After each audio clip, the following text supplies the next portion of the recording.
समय से युद्ध चल रहा है। इस युद्ध में अब तक दोनों तरफ से 6000 से ज्यादा लोगों की मौत हो चुकी। अकेले इजराइल के 1500 नागरिकों और सैनिकों की जान जा चुकी है। इजराइल डिफेंस फोर्सेस के कम से कम 4 बेडौइन सैनिकों को भी जान गंवानी पड़ी।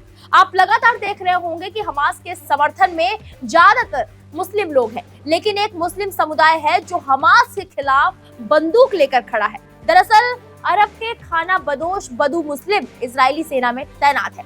बदू सैनिक लगातार हमास के लड़ाकों के लिए काल बने हुए हैं। अब आपके मन में सवाल उठ रहा होगा कि ये बदू मुस्लिम कौन है? वैसे इजराइल भले ही इकलौता यहूदी देश है, लेकिन यहाँ सिर्फ वही लोग नहीं रहते, बल्कि अरब मुसलमानों की भी बड़ी संख्या यहाँ है। इन्हीं में से एक है बदू समुदाय।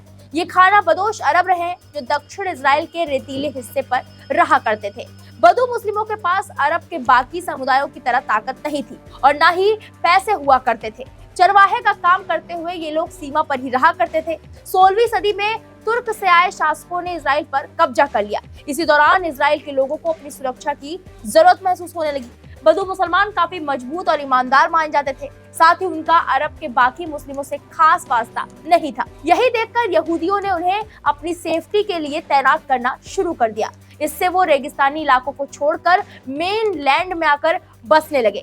यहूदी की सुरक्षा के दौरान ये साबित हो चुका था कि ये बदू उनके खिलाफ नहीं है। इस यकीन को और बल मिला जब इजराइल के बनने की लड़ाई में इन मुस्लिमों ने बाकी अरब देशों के खिलाफ जाकर काम किया।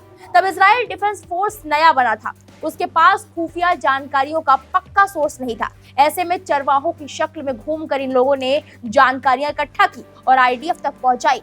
यहीं से खाना बदोश चरवाहों से बदू मुसलमान यहूदी सेना का हिस्सा होने लगे। नेगेव रेगिस्तान से ये लोग मुख्य इलाकों में जरूर आ चुके थे, लेकिन उनके परिवार अब भी रेगिस्तान में ही रहते। उनके पास बिजली पानी जैसी बेसिक सुविधाएं भी नहीं थी। आईडीएफ की मदद के बदले उन्हें सारी सुविधाएं मिलने लगी। साथ ही सेना ने दक्षिणी हिस्से में भी सेना की एक टुकड़ी तैयार की। ये गाजा पट्टी के करीब का इलाका था। साल 1986 में इसमें भी बदू मुस्लिमों की भर्ती हुई। इजराइल के लगभग सभी सीमावर्ती इलाकों की सेना में ये मुस्लिम भी काम कर रहे हैं। अब सवाल ये उठता है कि क्या बदू मुस्लिमों को भी सेना में ट्रेनिंग लेना अनिवार्य है? तो बता दें कि नहीं, ये नियम सिर्फ यहूदियों के लिए है। उन्हें स्कूल खत्म करने के बाद निश्चित समय के लिए आर्मी ट्रेनिंग लेनी पड़ती है, लेकिन बदू मुस्लिम अगर चाहे तो प्रशिक्षण में शामिल हो सकते हैं। उनके कई परिवारों में कई पीढ़ियां सेना से ही जुड़ी रही हैं। ऐसे में उनके बच्चे भी ट्रेनिंग लेते ही हैं।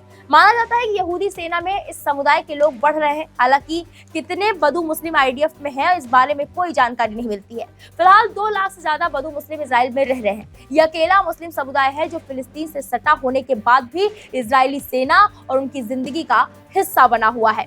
पूरी दुनिया में करीब 40 लाख बदू हैं। इजराइल के अलावा मिस्र, सीरिया, जॉर्डन, सऊदी, इराक और लीबिया में भी ये बिखरे हुए हैं। वैसे तो ये अरब देशों के बाकी मुस्लिमों की तरह अमीर नहीं, लेकिन कथित तौर पर ये अरब का सबसे शुद्ध समुदाय है। सुन्नी बदू में पुरुष और महिलाएं दोनों ही सिर पर स्कार्फ लगाते हैं। इन्हें काफी रहस्यमयी भी माना जाता है, जो अपने बारे में कम बातें पब्लिक में लाते हैं। ये भी एक खूबी है, जिसके चलते इजरायली आर्मी में ये खुफिया पदों पर भी काम कर रहे हैं। अगर खासियत की बात करें तो सदियों तक रेतीले इलाकों में रहने के कारण ये न केवल शरीर बल्कि दिमाग से भी मजबूत हो गए हैं। इनके बारे में माना जाता है कि ये रेत पर पांवों के हल्के निशान भी देख लें तो बता सकते हैं कि वहां से गुजरने वाला शख्स पुरुष रहा होगा या महिला। इस समुदाय के लोग बाज पालते हैं और उसकी मदद से दूसरे छोटे पक्षियों या जानवरों का शिकार करते हैं। तेज अंधड़ में भी ये निशाना लगा सकते हैं। फिलहाल सऊदी जैसे अमीर देश इनकी इन्हीं खूबियों को अपने टूरिज्म से जोड़ रहे हैं। वो बदू मुस्लिमों की तरह जीवन जीने के लिए विदेशी टूरिस्टों को आमंत्रित करते हैं और बदले में मोटी कीमत वसूलते हैं। इस खबर पर आपकी जो भी राय है कमेंट बॉक्स में जाएं और जरूर बताएं। वीके न्यूज, राष्ट्र के नाम।